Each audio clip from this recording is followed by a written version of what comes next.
O canal Farina, nesse domingo, dia 5 de janeiro de 2025, filmou com drone um incêndio próximo a uma área de preservação permanente da bacia do Ribeirão Marabu. A seguir as imagens.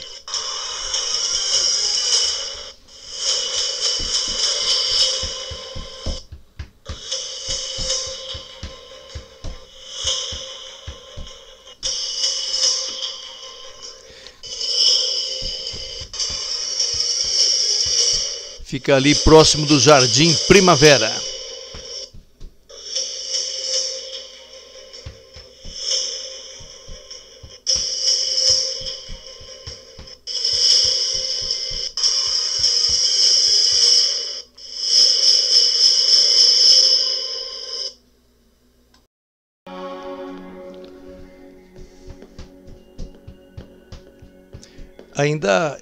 Ainda existe bastante mata, floresta na bacia do Marabu, desde a sua primeira nascente ali, que seria o Lago São Fernando. Aí esse Ribeirão Marabu, ele desce até a represa do Ingazinho. Lá se encontra com outra nascente do Ribeirão Cafezal, que nasce ali próximo ao contorno sul. Os dois riachos se juntam e desce sentido leste para o lado de Londrina.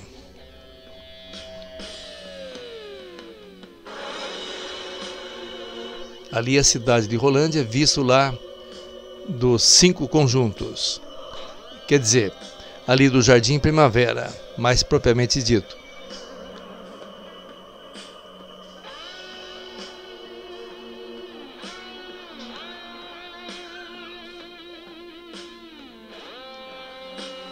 Olhem a fumaça. E ali uma grande fogueira, mas muito próximo da mata ciliar do Ribeirão Marabu.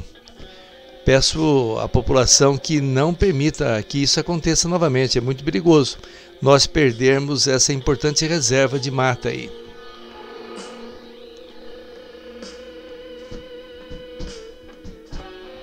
Não havia ninguém ali para controlar a fogueira, a grande fogueira.